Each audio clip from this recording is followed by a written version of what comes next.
Romanos 8:38 dice, por lo cual estoy seguro, y voy a ser redundante en esta expresión, por lo cual estoy seguro de que ni la muerte, ni la vida, ni ángeles, ni principados, ni potestades, ni lo presente, ni lo porvenir, ni lo alto, ni lo profundo, ni ninguna otra cosa creada nos podrá separar del amor de Dios que es en Cristo Jesús, Señor nuestro. Diga conmigo, estoy seguro. No, con convicción. Estoy seguro. Ahí va la pregunta. ¿Vos estás seguro de tu salvación? Le voy a dar una oportunidad más. ¿Estás seguro de tu salvación? ¿Por qué?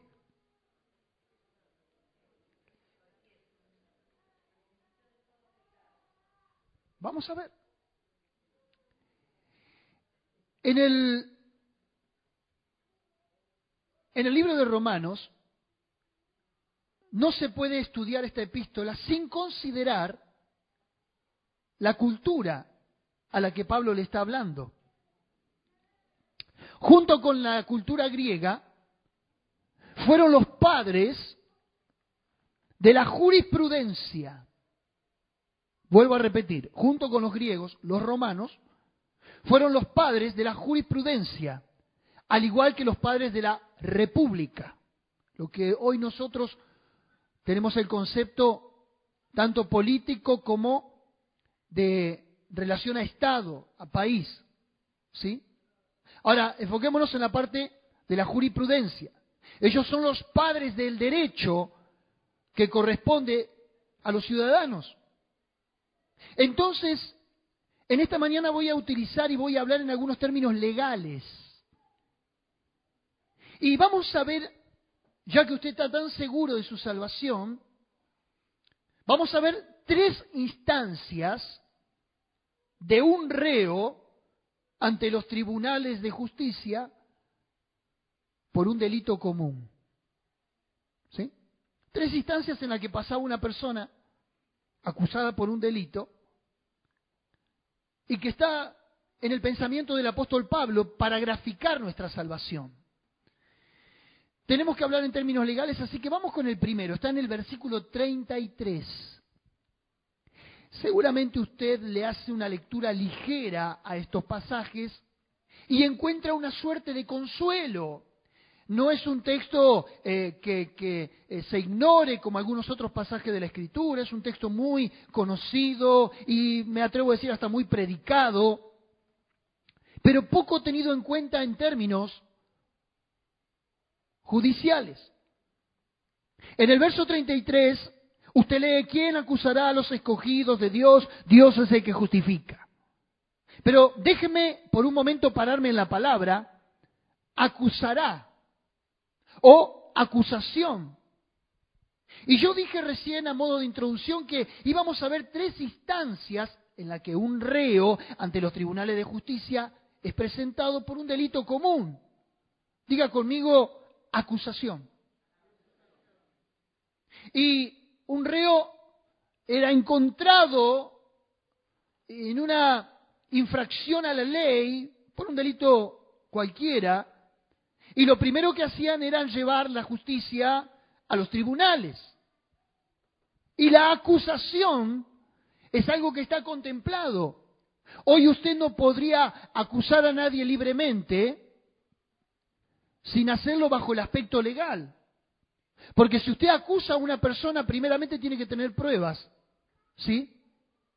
Y en todo caso usted no puede ser el acusador y evadir la justicia. Usted tiene que acusar de acuerdo a la justicia. Por eso cuando usted tiene un problema en el barrio, con un vecino, o un accidente en la calle, lo que sea, usted tiene que decir, bueno, vamos a la justicia, vamos a un abogado, ¿sí? Usted Usted no puede tomar justicia por mano propia, porque entonces esto no sería una república, sino que sería un ámbito de anarquía. Cada uno tomaría justicia por mano propia y esto sería un caos. La justicia en todo caso es el ente que regula nuestras conductas. ¿Vamos bien hasta ahí? Diga conmigo, acusación. Y cuando Pablo está hablando en el libro de Romanos, y claro que viene hablando en función a nuestra salvación, lo primero que enfoca al hombre es que el hombre está bajo acusación. ¿Y qué es lo que nos acusa? ¿De qué se me acusa? Sería la pregunta en esta mañana. Usted vino un domingo a la iglesia y resulta ser que termina siendo acusado de algo. Yo le voy a decir de qué. Nuestros pecados nos acusan. El libro de Romanos capítulo 1 dice que nosotros tenemos algo dentro de nuestro interior que se llama conciencia. La palabra conciencia es el conjunto de dos palabras, con conocimiento. Eso significa conciencia. Vale decir que nadie es ignorante cuando comete un acto de lo que está haciendo, ¿sí? Uno cuando hace algo sabe lo que hace y es responsable de sus actos. ¿Me está siguiendo? Entonces, lo primero que nos acusa cuando nosotros hacemos algo es nuestra conciencia. Ella nos defiende o nos acusa, dice el libro de Romanos capítulo 1. La conciencia es ese libro escrito en nuestro interior para aprobar o para desaprobar un acto. Nadie puede decir que es inocente cuando infringe la ley de la conciencia. Hay una voz interior que te replica y que te dice, ¿está bien o está mal lo que estás haciendo? ¿Cuántos tienen conciencia de sus actos? ¿Ella te da paz o te quita la paz? De acuerdo a la conducta que uno proceda. Vale decir entonces que la acusación que tenemos primero nace dentro de nosotros mismos. No es que Dios desde arriba extiende su dedo acusador. Primero, la conciencia misma nuestra nos acusa. Dios no le había dicho nada a Adán en el huerto del Edén, en el capítulo 3. Simplemente Dios estaba buscando a Adán. Y dice la Biblia que Adán estaba escondido detrás de un arbusto. Y Dios dijo, ¿dónde estás, Adán? Y Adán de atrás del arbusto dijo, oí tu voz en el huerto y me escondí. ¿Por qué se había escondido? Dios hasta este momento no le había dado ninguna sentencia, no le había dado ningún reto, no le había dicho nada. La conciencia misma de Adán le decía que él había hecho algo que estaba desobedeciendo a Dios. Vale decir entonces que hay una acusación interna y es nuestra conciencia. ¿Y en base a qué nos acusa? De nuestros pecados. Hay una ley, como dice el libro de Isaías, que atestigua contra nosotros. Vale decir entonces que una acusación siempre es infracción a la ley. Colosenses lo va a poner en estos términos, en el capítulo 2, verso 14. El acta de los decretos que había contra nosotros y que nos era contraria.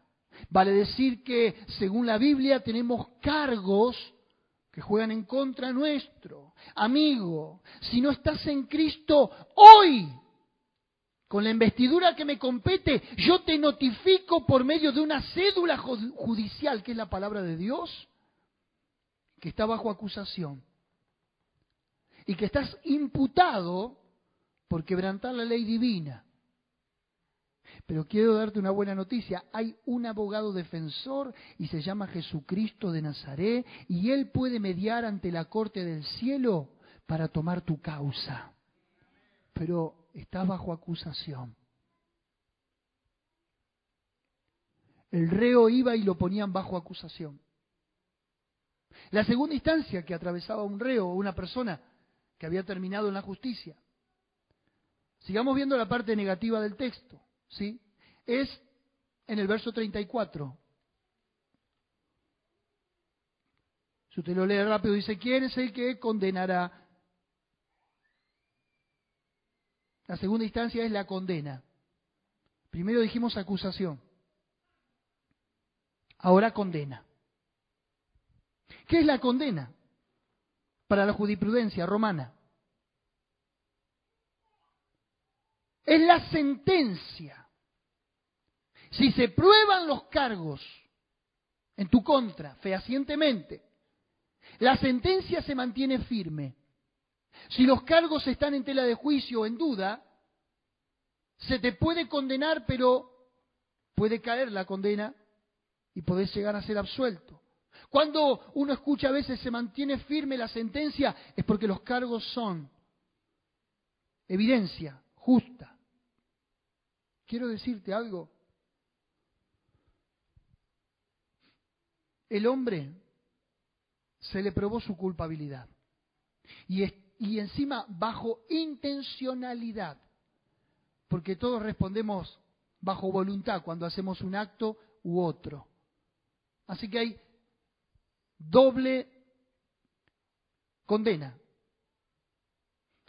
Los abogados tienen dos áreas para juzgar algo. Usted habrá escuchado un delito culposo y un delito con dolo o doloso. ¿Cuántos escucharon eso? ¿Sí? ¿Alguna vez lo escuchó? ¿Cuándo es doloso y cuándo es culposo? Doloso es cuando usted lo hizo con intención, premeditado. ¿Cuándo es culposo? Cuando usted lo hizo sin querer. Usted no había premeditado determinada actitud.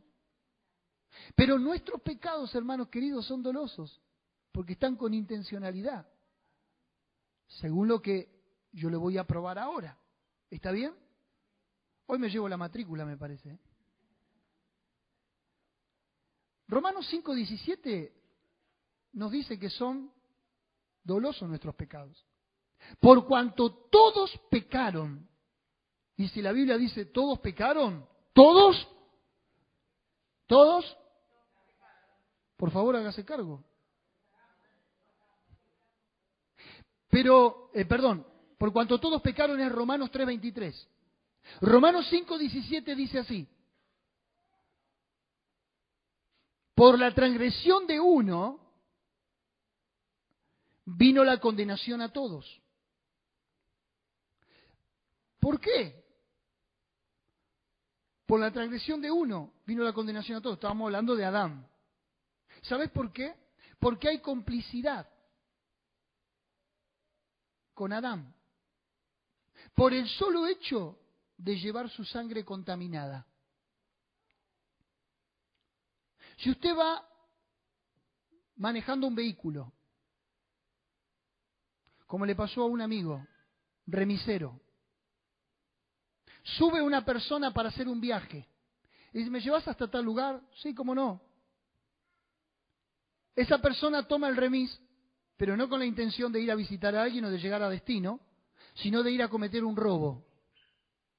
Roba, vuelve a subir al auto y sigue su viaje.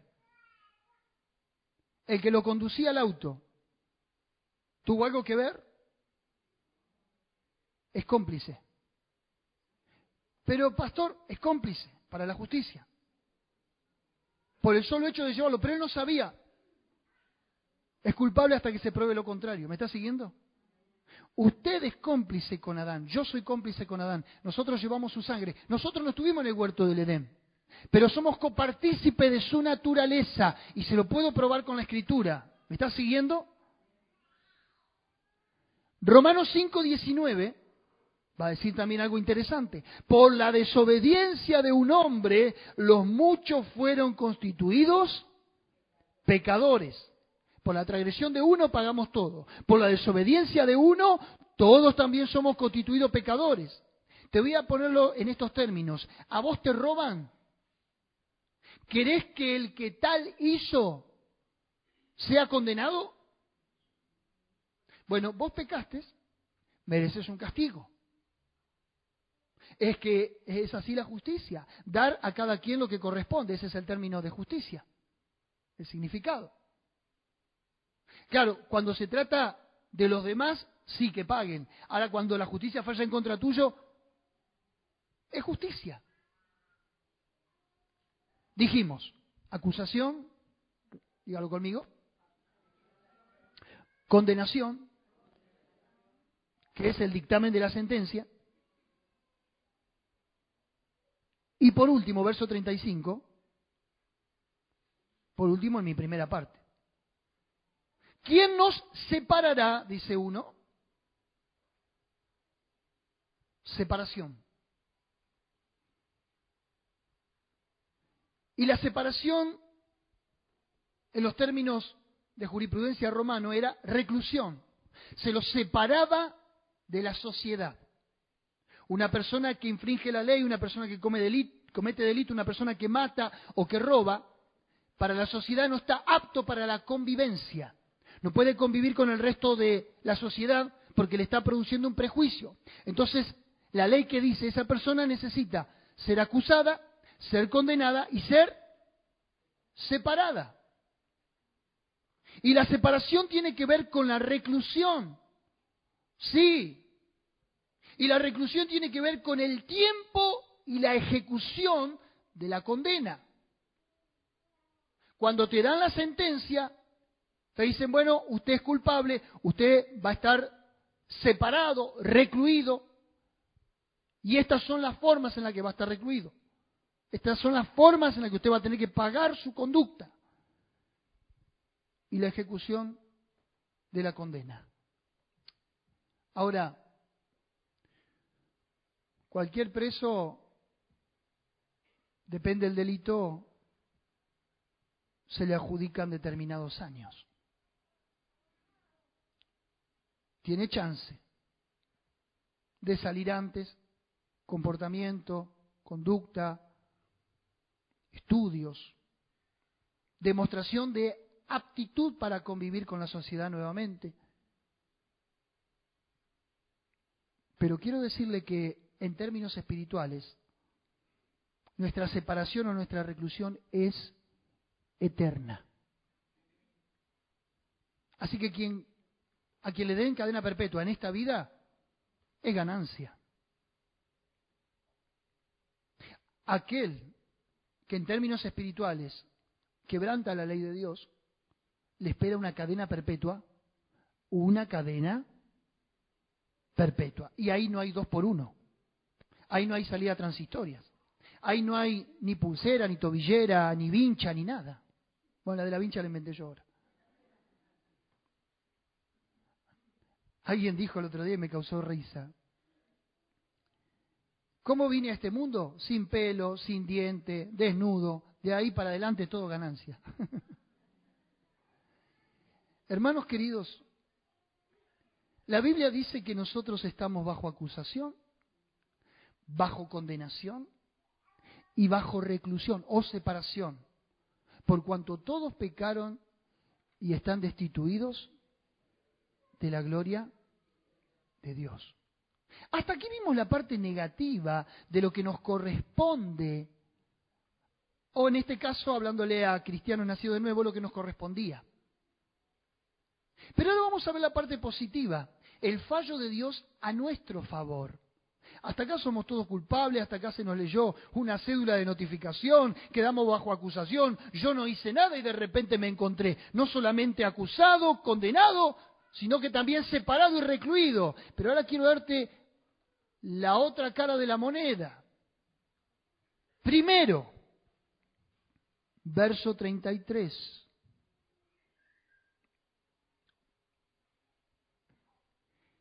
¿Quién acusará a los escogidos de Dios? Dios es el que justifica. ¿La acusación era firme sobre nosotros? Sí. Según los registros bíblicos, según la palabra de Dios, yo estoy bajo acusación. Pero déjeme mostrarle ahora que de culpables pasamos a inocentes. Porque Dios mismo es quien dictamina este fallo y dice, ¿quién acusará a los escogidos de Dios? Dios justifica. ¿Qué significa este término que lo leemos, lo pasamos por alto y a veces ni siquiera entendemos en profundidad? El beneficio terrible que significa esto para nosotros. Significa Dios nos justifica, que se nos imputa se nos atribuye, se nos adjudica, se nos ayorna una justicia que no era nuestra, que no merecemos. En otras palabras, Dios nos pone un sustituto, alguien en lugar nuestro, por mi culpabilidad. Y Él lleva mi condena. Él se hace cargo, y valga la redundancia, de mis cargos. Y ahora el veredicto, el fallo, es mi absolución. Quedo sin antecedente alguno. Por Cristo, para la justicia divina, yo soy inocente. Dios me está viendo como alguien que jamás haya cometido un pecado. Pero eso es motivo de un aplauso al cielo.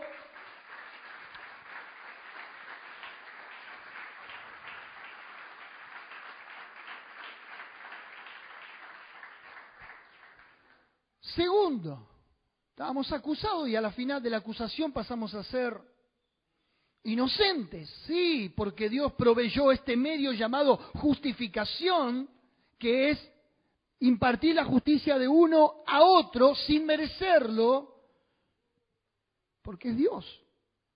Segundo, la palabra era condenación, o la instancia en la que el reo venía después de la acusación era la condenación. Un famoso, vamos al verso 34 primero, ¿quién es el que condenará? ¿Quién es el que condenará? Cristo es el que murió, más aún el que también resucitó y el que además está a la diestra de Dios y el que también intercede por nosotros.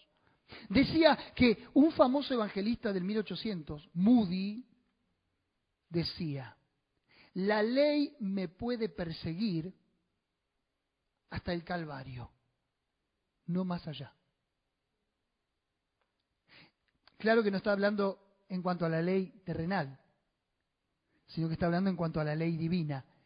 Este libro, la ley de Dios, ¿me puede perseguir? ¿Me puede declarar culpable hasta llegar al Calvario? ¿Del Calvario para atrás?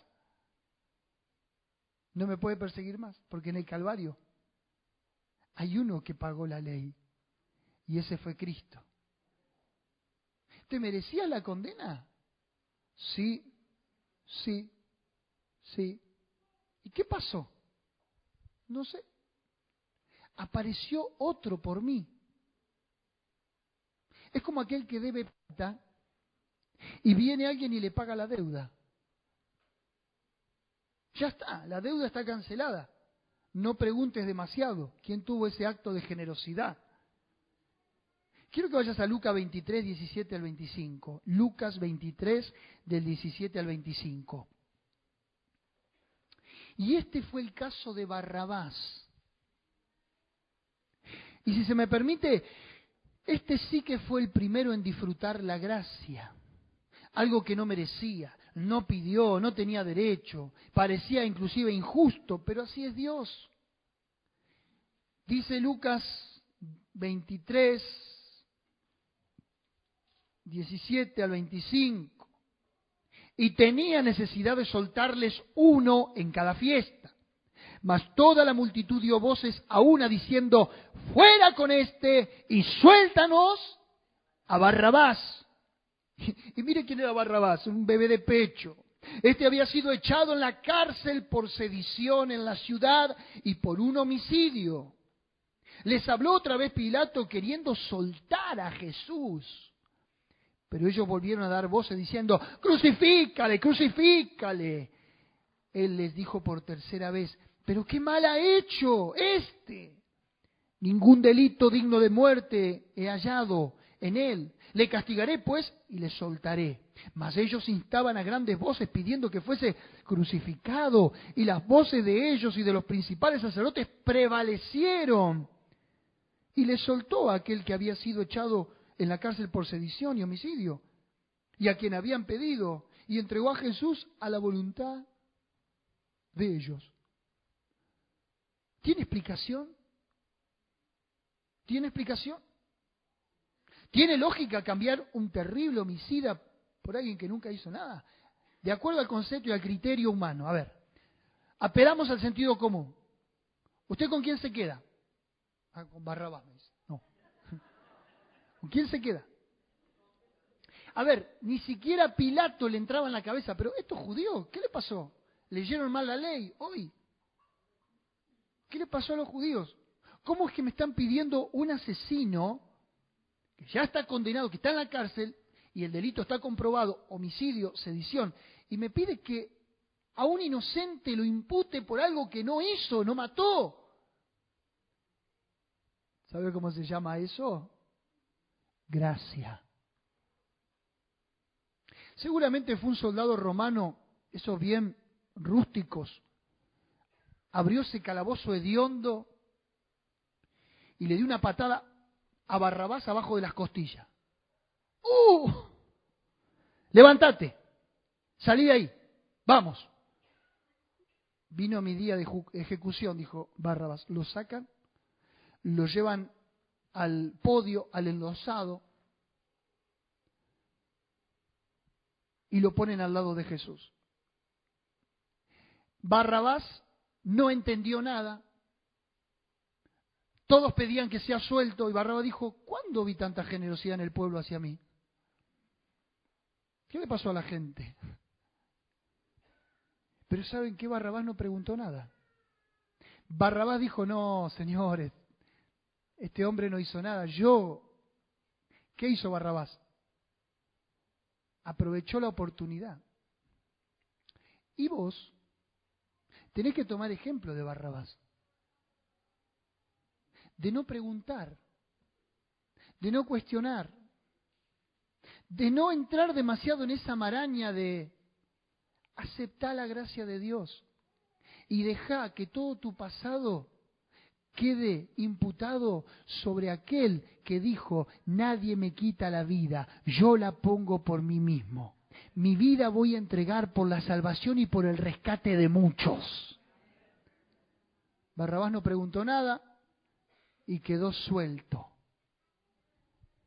Parece injusto, sí, pero de tal manera amó Dios al mundo, que ha dado a su único Hijo para que todo aquel que en Él cree no se pierda, mas tenga vida eterna.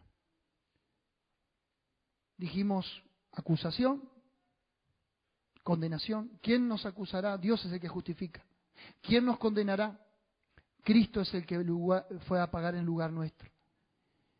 Lo tercero que nos correspondía era la separación o la reclusión. Y en este caso puede ser Sierra Chica, puede ser el penal de Olmo, puede ser una prisión, Alcatraz, Sin Sin, y tantas otras prisiones famosas.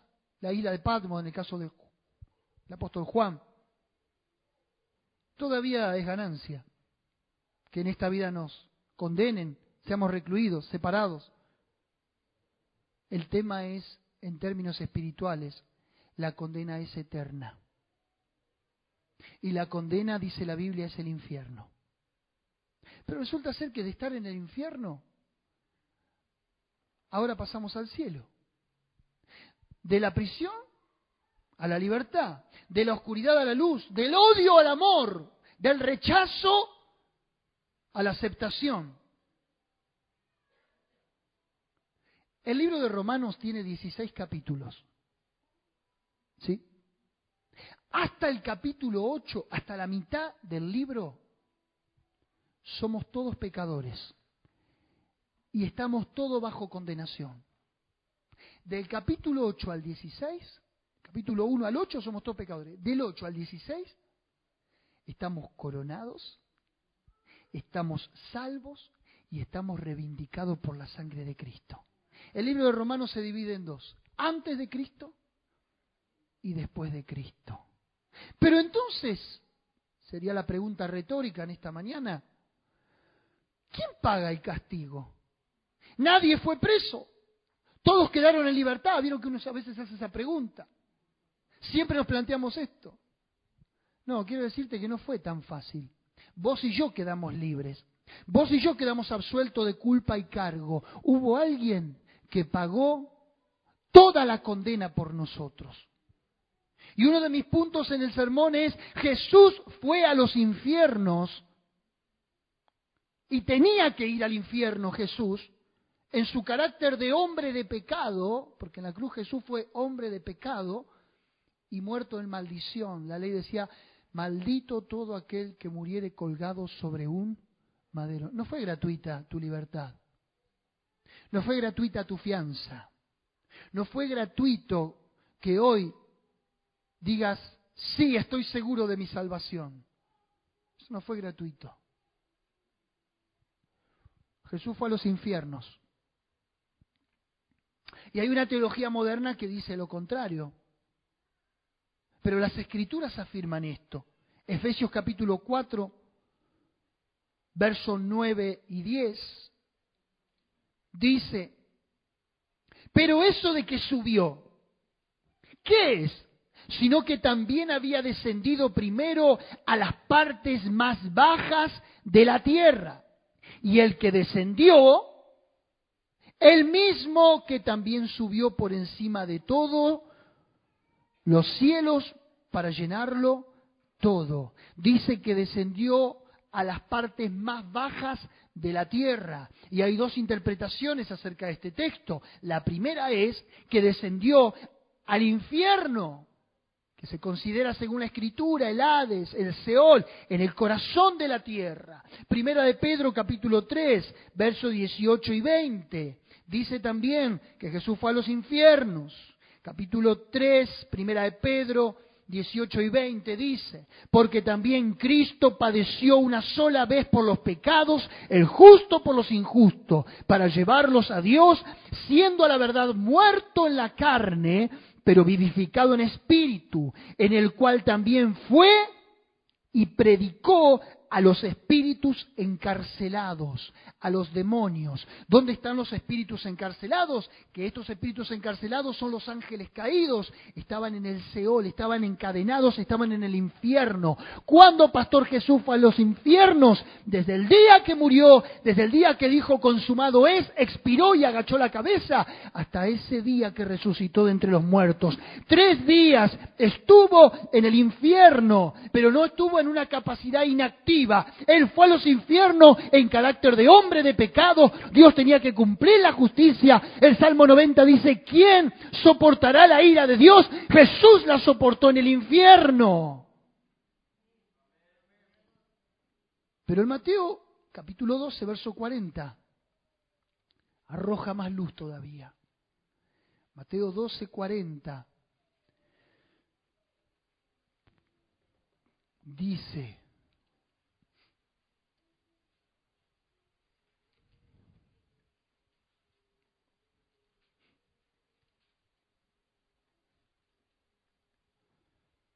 porque como estuvo Jonás en el vientre del gran pez 3 días y 3 noches, así estará el Hijo del Hombre en el corazón de la tierra 3 días y 3. Por eso te estoy diciendo que no fue gratuito. Si alguien se muere en pecado, señores, se va al infierno. Si alguien se muere en adulterio, se va al infierno. Si alguien comete un aborto y se muere y no se arrepintió, se va al infierno. Si alguien comete cualquier tipo de pecado que ofenda a Dios, que profane la santidad de Dios, y se muere, se va al infierno, se suicida, se va al infierno. Hebreos 9:27 es contundente, dice, de modo que está establecido que los hombres mueran una sola vez y después de esto, el juicio. Es ahora la alternativa de salvación, es hoy el día. Jesús fue al infierno. ¿Por qué? Y porque llevó los pecados de todos nosotros. Pero el infierno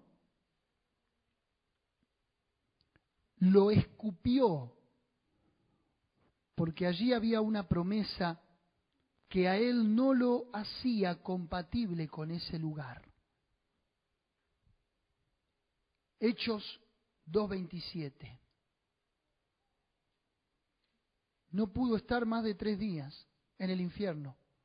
Pero esos 3 días le predicó a los espíritus encarcelados y hizo algunas cositas más que ahora las vamos a ver, que hizo Jesús en el infierno. Pero no pudo estar más de ese tiempo. ¿Por qué? Capítulo 2 de Hechos, verso 27 dice, porque no dejarás mi alma en el Hades, ni permitirás que tu santo vea corrupción. ¿Por qué Jesús tiene que salir del infierno? Porque el infierno no lo podía contener. Porque en el infierno gravitaba una promesa. Dios sabía que a causa del pecado su Hijo iba a tener que pagar la condenación que nos correspondía a todos nosotros. Pero Dios había pegado un cartel en el infierno que decía: no dejarás mi alma en el Hades. Esa promesa era para Cristo. Y no permitirás que tu santo vea corrupción. En otras palabras, te lo voy a poner en términos bien criollos: no te vas a podrir en el infierno. No te vas a recluir a la condenación perpetua. ¿Sabes por qué? Fue al infierno, pero Él era santo. Él no cometió pecado. Y quien no comete pecado, ¿qué hace en el infierno?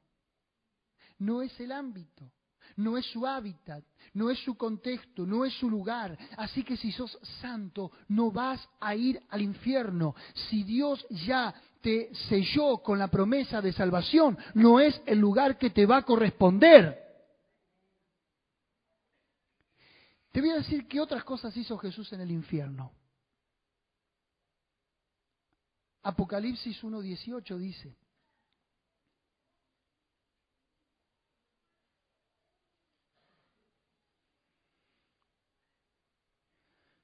y el que vivo y estuve muerto, mas he aquí que vivo por los siglos de los siglos, amén, y tengo las llaves de la muerte y del... No permitirás, no dejarás mi alma en el Hades, ni permitirás que tu santo vea corrupción. ¿Y Jesús fue al infierno? Sí. ¿Por qué? Por nuestros pecados. Pero era inocente. Sí, pero en ese momento se hizo culpable por vos y por mí. Fue, según Pedro, capítulo 3, 18 y 20, le predicó a los espíritus encarcelados. ¿Por qué le tuvo que predicar?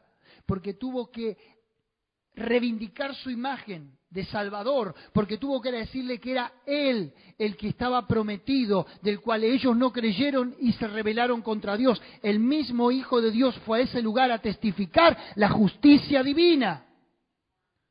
Pero ¿qué más hace?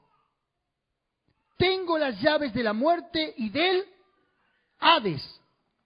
¿Quién tenía hasta este momento las llaves de la muerte y del Hades? Según Hebreos, capítulo 2, versículo 10, porque convenía aquel por cuya causa son todas las cosas, y por quien todas las cosas subsisten, que habiendo de llevar muchos hijos a la gloria, perfeccionase por aflicciones al autor de la salvación de ellos. Porque el que santifica y los que son santificados de uno son todos, por lo cual no se avergüenza de llamarlos hermanos. Verso 14. Así que por cuanto los hijos participaron de carne y sangre, él también participó de lo mismo. Dios se tuvo que hacer carne para destruir por medio de la muerte, no solamente hacerse carne, sino también morir. Para destruir por medio de la muerte al que tenía el imperio de la muerte, esto es, al... ¿Quién mandaba hasta ese momento que Jesús muere? ¿Quién mandaba con la muerte? ¿Quién tenía el manojo de llaves y decir, bueno, acá, señores, te toca a vos? Te toca a vos. A ver, ¿quién levanta la mano? Ahora te toca a vos. No. Jesús dice, ahora yo dispongo quién vive o quién muere. Ahora yo soy el que manda en el imperio del Hades y de la muerte. ¿Por qué? Porque Él mismo venció la muerte. Usted ve la palabra muerte y le causa escalofríos. Pero la palabra muerte tiene un significado, una acepción tan sencilla, es separación. Así que cuando dice, ¿quién nos separará del amor de Cristo? Ahí está hablando de muerte. Y yo creo en un infierno literal, de fuego y azufre. Pero también creo que el peor infierno que el hombre puede vivir es estar apartado de Dios. La ausencia de Dios es el infierno. La gente caminaba la semana pasada por las calles de Bariloche, Junín de los Andes, Villa Langostura, y escuché yo en persona gente decir, hay olor a azufre en la atmósfera. Yo decía entre mí, va a haber más olor a azufre en el infierno. Si la Biblia dice que es el lago de fuego y azufre, es el infierno. Ahora, entiendo por qué Pablo dice, verso 38, Romanos 8:38, estoy seguro.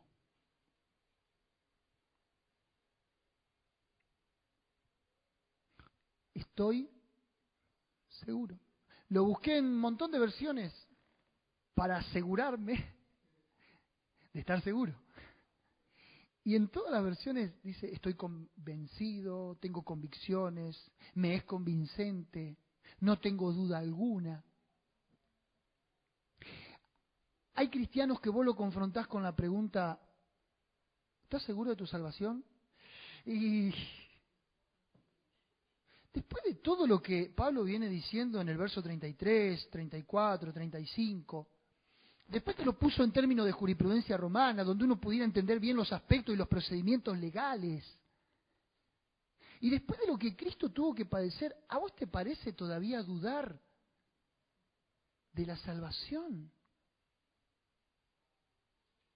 Vivir con temor a la muerte, porque el temor a la muerte en sí no significa nada, sino el temor a lo desconocido, a lo que me espera del otro lado del umbral. Morir vamos a morir todos.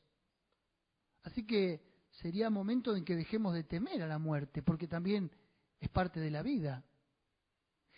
El temor no es el temor a la muerte en sí, sino el temor a lo que viene después.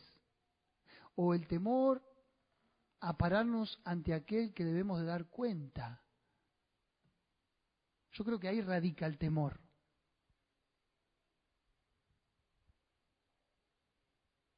Pablo dijo, yo estoy seguro de que ni la vida ni la muerte. Ayer hablamos con el pastor Juan este tema. Y el pastor Juan me decía, para mí es un indicador los servicios fúnebres del calibre espiritual de algunos creyentes, sin dejar de contemplar lo que significa la pérdida de un ser querido. Angustia, dolor, elaboración del duelo, la pérdida, el luto. Pero ¿con qué altura a mí me ha tocado cerrar servicios fúnebres, despedir a un hijo de Dios, a un cristiano? Y la manera de despedirse de sus deudos o de sus seres queridos. Nos vamos a ver de vuelta. Que en paz descanse. Y no ese desgarro y ese llanto inconsolable en el que hay veces uno ve a las personas y dice, ¿realmente sabe lo que Cristo hizo por esta persona y que le espera un destino de gloria? ¿Puede entender las palabras del apóstol Pablo cuando dijo, para mí el vivir es Cristo y el morir es ganancia? No el vivir es ganancia, el vivir es pérdidas constantes, el morir es ganancia. Alguien podrá decir, pero el pastor perdió el juicio. No. Creo que la gente que no entiende, después de todo lo que Jesús hizo en la cruz del Calvario por nosotros, perdió el juicio. Pablo dijo, estoy seguro. Por eso enfrentó con tanta valentía la decapitación bajo el emperador Nerón, año 68 después de Cristo. Murió como mártir. Él dijo, ni la muerte me puede separar. Estoy seguro en Dios. A Timoteo le dijo, yo sé en quién he creído, que es poderoso para guardar mi depósito para aquel día. Ni la vida me puede robar la salvación. No, la vida te puede robar muchas cosas. Afectos, sentimientos, te puede robar casa, la vida te puede robar familia, te puede robar propiedades, te puede robar dinero, te puede robar trabajo, te puede robar la salud, la vida, pero no te puede robar la salvación. Por eso yo no entiendo a muchos cristianos que no fui más a la iglesia porque mira, perdí todo, perdí la familia, perdí el matrimonio, perdí los hijos, perdí el trabajo. ¿Para qué voy a ir a la iglesia? No entendiste nada. La vida no te puede robar lo que la vida no te dio. Ni los ángeles, ni principado ni potestades, y acá arche es la palabra griega, principados y potestades significa demonios. Los demonios no te pueden robar nada. Por eso vos no podés tener miedo a los brujos. Mire que allá hay un pai, pastor, y mire que ahí hicieron un trabajo, ni lo presente, ni lo porvenir, ni lo alto, ni lo profundo, ni ninguna otra cosa creada nos podrá separar del amor de Dios que es en Cristo Jesús. Todavía no se creó lo que te pueda apartar de Dios, ni se va a crear, porque el único creador, ¿quién es? Dios. ¿Puede decir conmigo, estoy seguro? ¿Pero estás seguro que estás seguro? A partir de hoy, camine tranquilo, en paz con Dios y con los hombres. ¿Cuándo uno puede poner en tela de juicio su salvación? Bueno, esto no le da licencia a usted para que ahora, total, estoy seguro, me tiro unas cañitas, no. Porque Jesús no va a tener por inocente al que pisoteare su sangre. Lea capítulo 12 de Hebreos, los que rechazan la gracia de Dios, y lea el capítulo 10, los que pecan deliberadamente. ¿Sí? Pablo dijo, estoy seguro de que nada me puede robar mi salvación. Ahora, nos dio la salvación y nadie nos puede quitar. Y si algo nos quita la salvación, hay dos cosas. O nunca tuviste un encuentro con Dios, o fracasó Jesús. El plan de redención con algunos funcionó y con otros no. Quiere decir que tuvo un éxito parcial todo lo que Cristo hizo. Por ende, esta palabra, depende cómo la interpretes o cómo la tomes, ¿te da seguridad o no? No. Los calvinistas decían esto. Uno se puede caer dentro del barco, pero no del barco.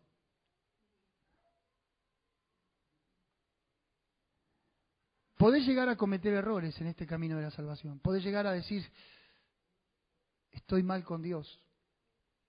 Pero de ahí a que Dios te quite lo que ya te dio y lo que selló con la sangre de su Hijo, difícilmente.